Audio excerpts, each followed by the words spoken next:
Well, it's been a little bit above freezing here, about 38 or something like that for a couple of days. So I was finally able to get my door unfrozen. So I dug it out today. This door has been frozen solid into the track for the last few months. I never got a chance to put any of this trailer stuff away, but you can see I got puddles of water. I can't do anything about that. It's all flooding in. But anyway, let's go look at some other stuff.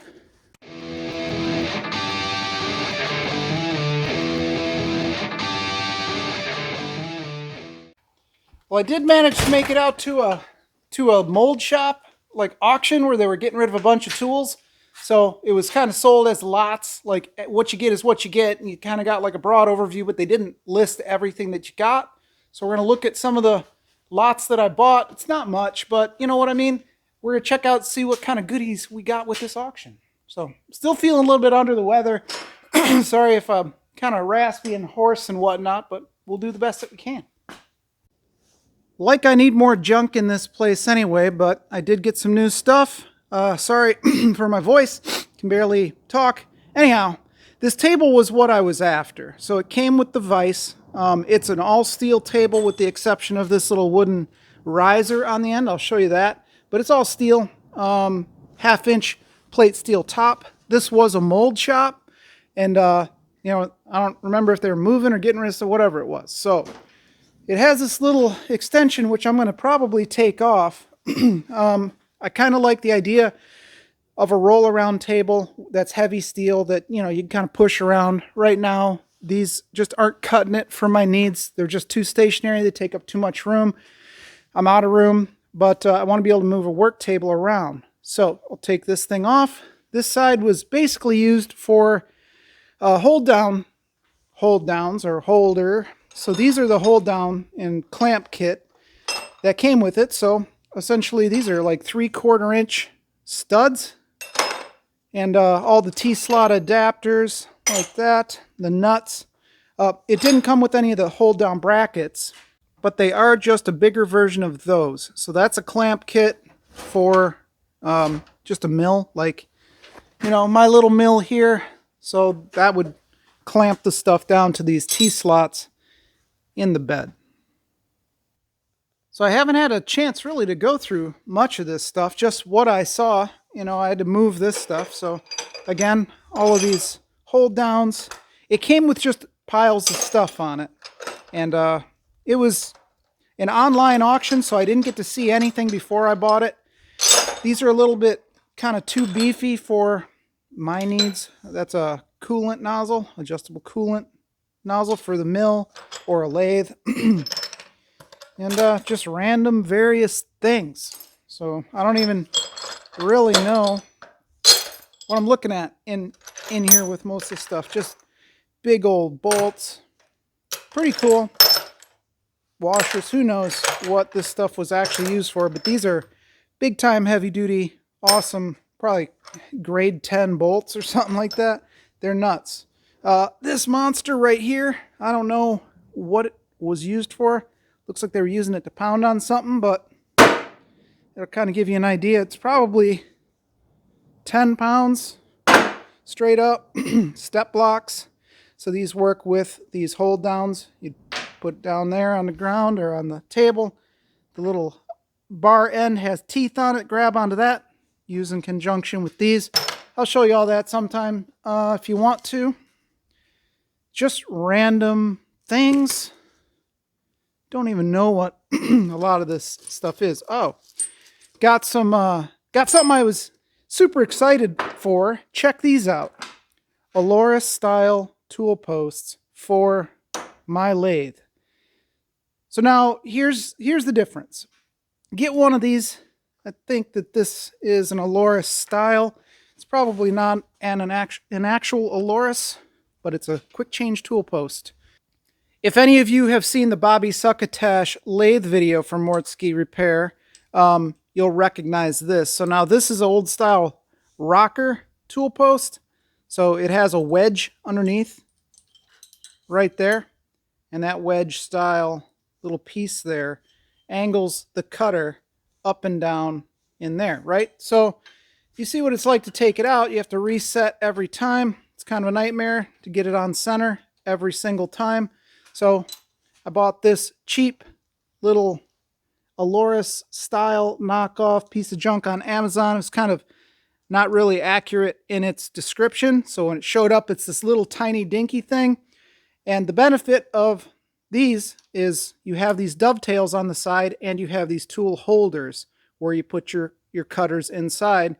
And whenever you need to change tools, you just drop it on, spin this part, and it'll lock it out. So these little pins expand out or extend out, grab onto that and lock it out. So when you need to change a tool, they're preset with the height using this screw, this little knurled thumb screw. Just take off the one that you don't want, drop on the one that you do want. It's already preset to the height. I can't see anything. There you go. It's preset to the height. This would replace this. And there you go. You're up and running. Now, this is the style and the size that I should have on there, roughly about like that. So this one is the same type of deal as that, only way beefier. It uses these wedges on the side to hold the like adjustable tool holder parts in. These are pretty expensive. These are in the neighborhood of $400 or so each. I think the true Aloris ones are actually more, but you know, it's been used and whatever. So I was super happy to get that, because with any of these machines, whether it's a mill or a lathe, the number one thing that you gotta have is rigidity. Rigidity is key. So if this little tiny flabby aluminum thing is jittering around, you're gonna have a super bad surface finish, which is gonna equal having like out of tolerance parts. So the more rigid your machine can be, the better off you are. So with these little lathes and stuff, mine's a little piddly little lathe, super dirty, but you can see it's pretty spindly, right? There's not a lot of mass to it. Well, if you look at a lot of the lathes and stuff from A-Bomb, 79, things like that, you'll notice the big Monarchs and whatnot. They're huge, big, massive cast iron things. Well, that weight reduces vibrations. It doesn't allow it to flex. So that's why a lot of the big machines are just gigantic, huge chunks of cast iron. So anyway, super happy to have this for sure. I just have to fit it up to there. Maybe mill out a new little adapter for the T-slot at the bottom. All right. There was another one I got too. So there we go. This one, China special. But there you go. These are the tool holders. You can see how these hold in, just like that. Allen screws. And that's how you tighten it up. You spin this and it goes down. You set your height with this little spinny job. Drop it on, and there you go. Ready to cut. Need a different tool. Pop that one off. Pop on another one. This one might go to the other chuck or other tool holder. Whichever one it is, you get the idea. When you're ready for another one, drop it on, you're good to go. You have to figure out which ones are what. So again, super nice. This one does not have the wedge style. Yeah, this one pushes out. See, this thing will move out. So this one works the same way as that little aluminum one. It just expands out and puts pressure on these blocks, which then jams the dovetails together, pulls them out. It's not as nice as the Aloris wedge style that just pulls everything down into a wedge, but you know what? It is what it is. It'll work good for my little lathe. Super happy about these, so that's a bonus. All right, so we got some cutters here for the lathe. Pretty nice. This is Carbide, so you'd have your steel thing there. It's brazed on, little Carbide end. Pretty nice. Here's an Carbide insert tool holder. So you can buy little Carbide inserts, which are just pre-cut and shaped little tiny diamonds usually, and they just drop down inside of there, and you tighten them down, and you always have a nice sharp edge, and you can rotate it around to each of the facets of the diamond. On these are brazed on to this steel, and you grind these to whatever shape you want with your grinder for whatever cutting needs you have. So yeah, pretty sweet.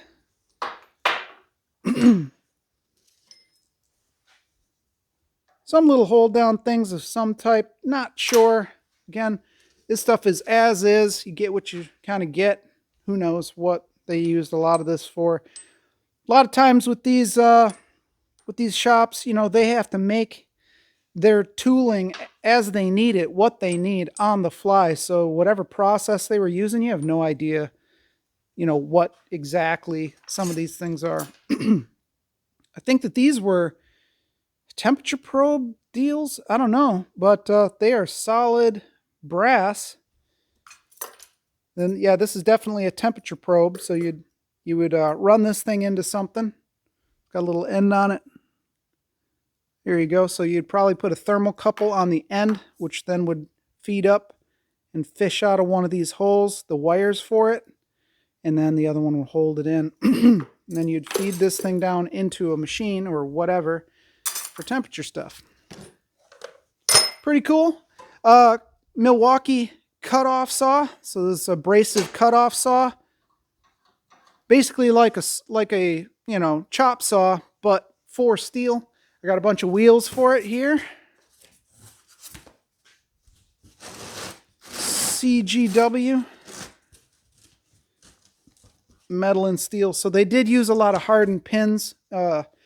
Ejection pins at the mold shop, you know, so if you ever see little holes or something like that, there's probably some on here on the bottom somewhere where it gets popped out after it's injection molded. They would cut hardened pins with that. Since you can't cut hardened pins with a saw, really, you need an abrasive cutoff wheel. So there we go. I don't know if this thing works. Milwaukee. She looks a little worse for the wear. There was a DeWalt one, but my buddy got that one. We're going to have to check it out and see how that works. So let's plug it in. Hopefully it works. I mean, we got some damage to the handle and whatnot. So, I don't know. The DeWalt one was nicer and newer, so hopefully this works.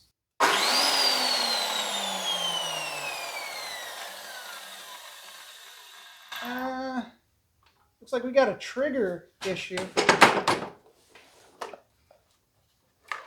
These triggers lock out.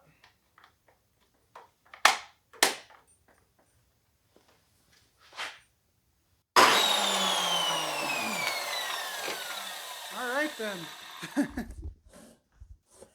Okay, well, it works. It just is always on. So I'll have to either fix this trigger. So yeah, the trigger is actually off right now. And then this is the safety. Push it in. There we go. That's the way it should work. But anyway, I'll fix that. At least it does work though. That's pretty sweet. So yeah. Nice. You can see they've used it quite a bit. Got a build up down there. She's a little worn.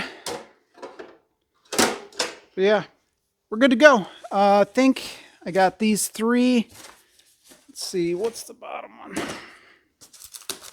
Full pack, unopened. What is it? How many does it just say? You can say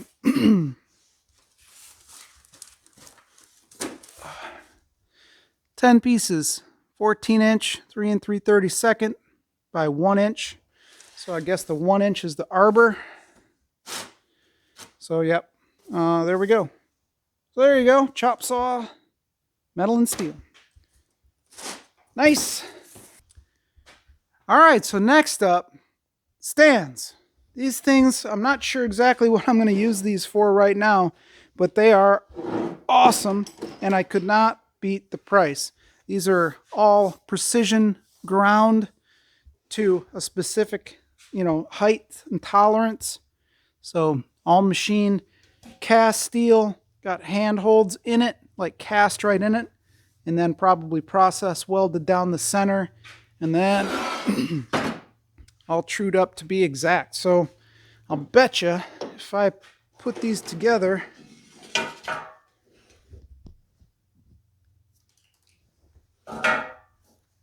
and ran an indicator across them, they would be right on the money. Pretty nice. So I'm not sure what we use these things for, but again, couldn't beat the price. You know, cast steel, nice things. And then, you know, looks like some bronze bushings, probably for one of the mold machines. You can see it's got, you know, little spirally cuts down in there, probably for lubricant or whatevers, or reliefs for air. So these would be the guide bushings, most likely for the mold machines. So if they were going to injection mold one of these little things, you'd have the top half of the mold, the bottom half of the mold, they'd clamp together, the plastic would get injected into it, and whenever they would come together, you know, there'd be a big pin and it would slide on these, and then these springs would pop it back out. So these springs would be on one side of the machine, and as the machine came down to close in on the mold, it'd go compress this thing down, inject all the stuff, and this would help pop that all out on the guides. So they wouldn't go together like that. There'd be a big hardened steel pin in the middle of it. But yeah, so a bunch of sweet springs. I mean, could build like a little suspension kit for the lawn destroyer or something like that. Who knows? Just got a bunch of these because, you know, bronze. Can't really, I would assume it's that. Looks different than brass. It's kind of got that goldy kind of look. Correct me if I'm wrong, I'm not a mold maker. Whatever, just got random things. Don't know what a lot of this stuff actually is. Not sure. So if you're in the mold making business or have ever worked, let me know what part these go to. I'm sure that they're the guide bushings. Check out this vise. Right?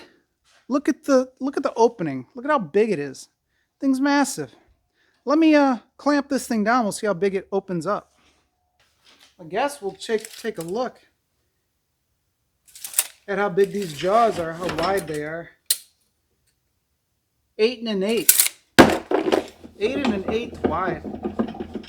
Does have the pipe jaws inside.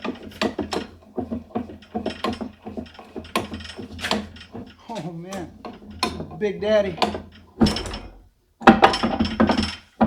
Yeah, we're getting pretty close to the end on that. We might be at the end. Yeah, that's about it.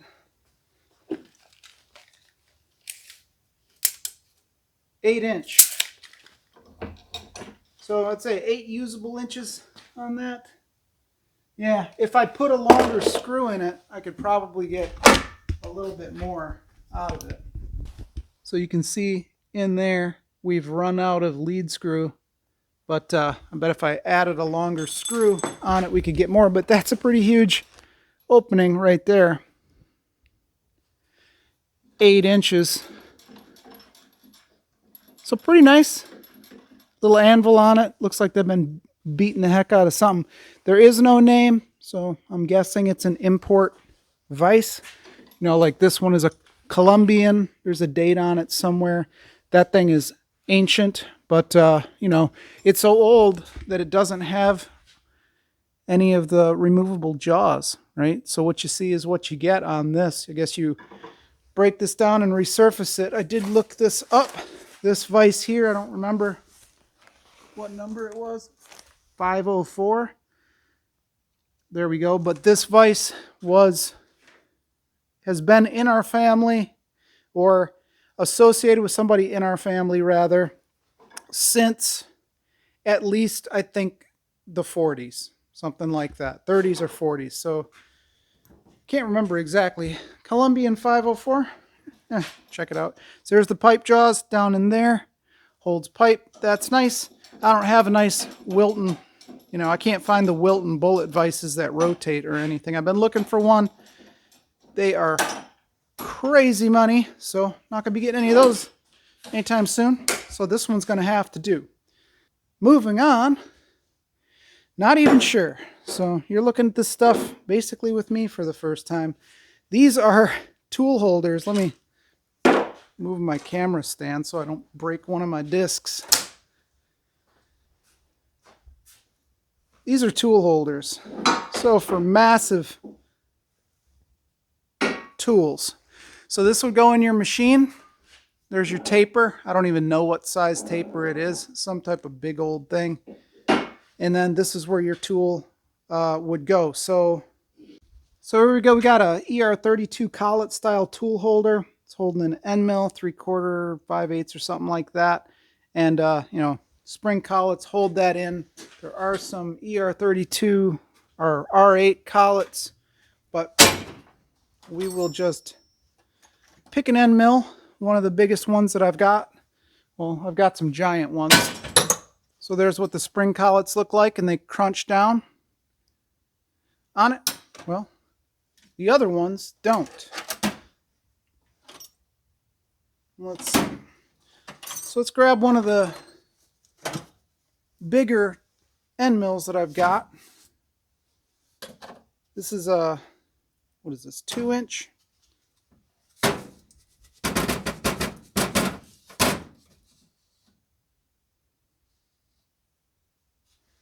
Yeah, so check out that end mill. Pretty massive. Actually, I'm not even going to use it because it's going to slice me open. Yeah, 2-inch. So we'll take this 2-inch end mill. We got, what is this? 1 inch, 1 1/4, 1 1/8, something like that. 1 inch. And we go over here. This is where your end mill or whatever would normally go. So you can see it's pretty doggone massive. It's probably 1 7/8 or something like that, or maybe it's a 2-inch. I don't know. Whatever size this entire container is would fit right inside of this tool holder. So it's pretty beefy. This is one of the biggest ones that I've got. You can see it's friggin' massive. And this right here bolted to the table is how you tighten and remove tools. So it's mounted right up there. Drop the tool holder right on top of it. Let me turn it around. There we go. Giant Allen keys, Allen set screws right in here. So you would put your Allen key on here and just crank down on it, break it loose, pull this tool out. In our case, it would be this. Be in there, pull it out, drop your new one in, and just totally wrench these things down so they don't move. And then there you go. Since you got to put so much pressure on these to keep the bits from spinning, it's better just to have your own holder mounted right to your bench. So we got a few of these. What I do with these, I don't have any idea. Find somebody with a giant machine and give it to them, I guess. I have no idea.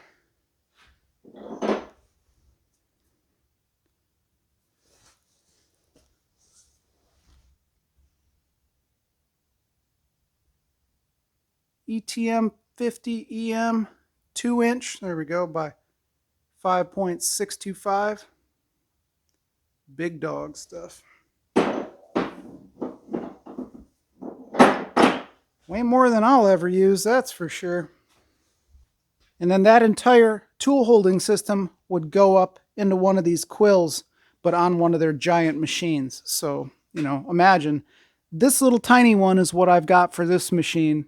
And you can see the size of this regular Bridgeport clone versus the size of these things. Stinking huge. So imagine the size of the machine that runs those. Anyway, moving on. Little tiny plastic thing. I don't know what's down in here. Heavy is what it is. Holy sh! True Craft from Japan. Toit, 1 1/4 inch. I think that's the only Japanese tool I have. hand tool. Here's some of the holders, hold downs. Well, that's a weird one, but that goes with all of these. Clamps, more step blocks. Here's a Big Daddy step block. Would go like that. Yeah, I don't know what a bunch of these things are. Never seen any of these like this with the little pivot on it. So I guess, I don't know. Just a bunch of stuff.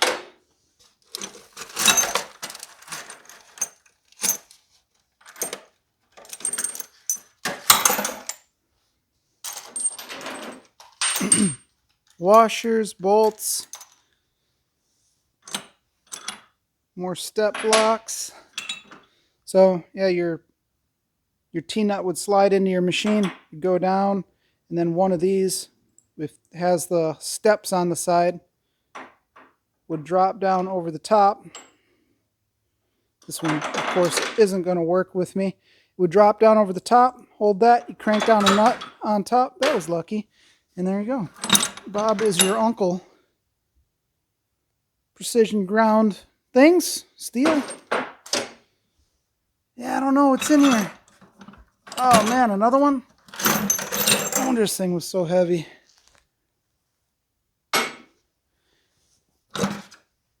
Yeah, alright. Ground plates. Ground steel plate. Alright. You've seen enough of that one. No, you've seen enough of that one.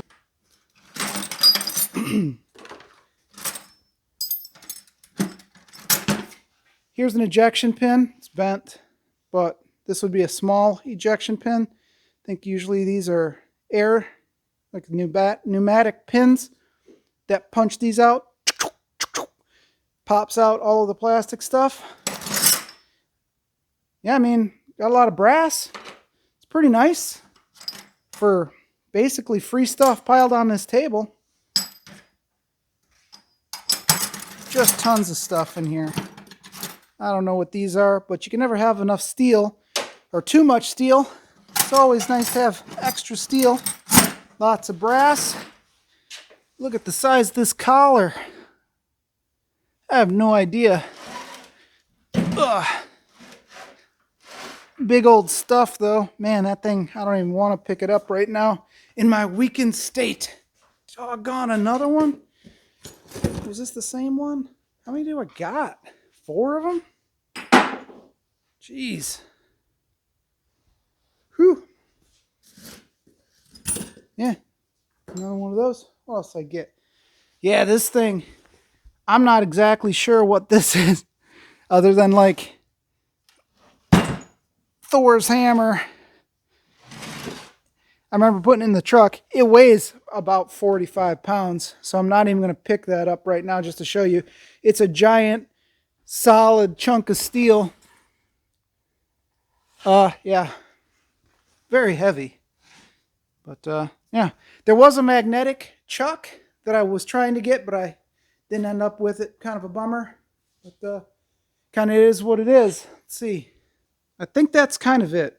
I don't know. I can't remember anything else that I got. Really, I just wanted the table so I could just make a little moving cart, like a little work table with a solid steel top.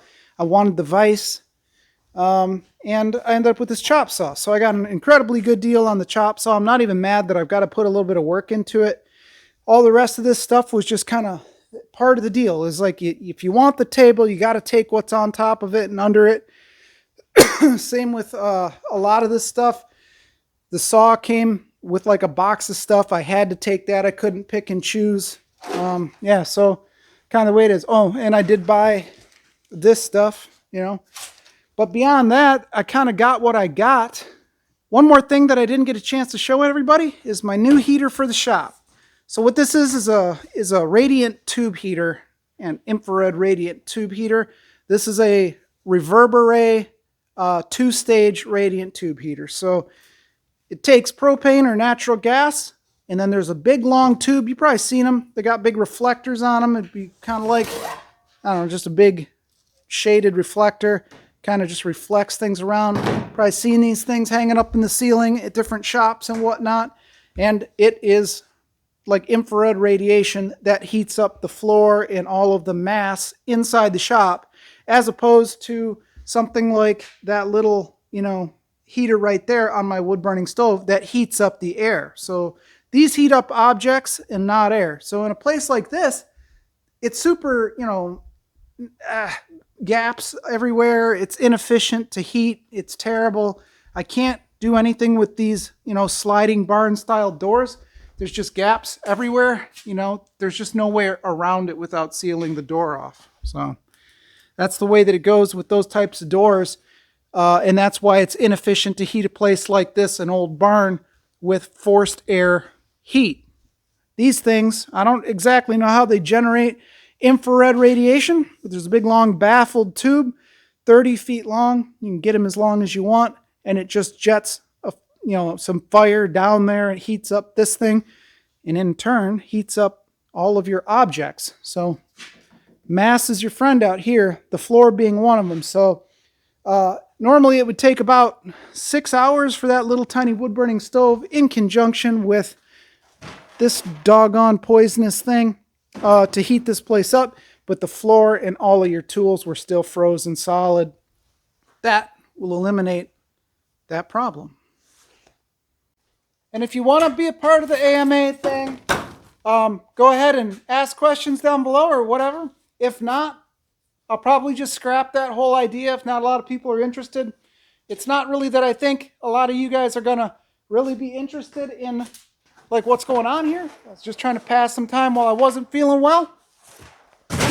So if you don't want to play, don't play, and I'll scrap it. If not, if we get enough, I'll answer questions.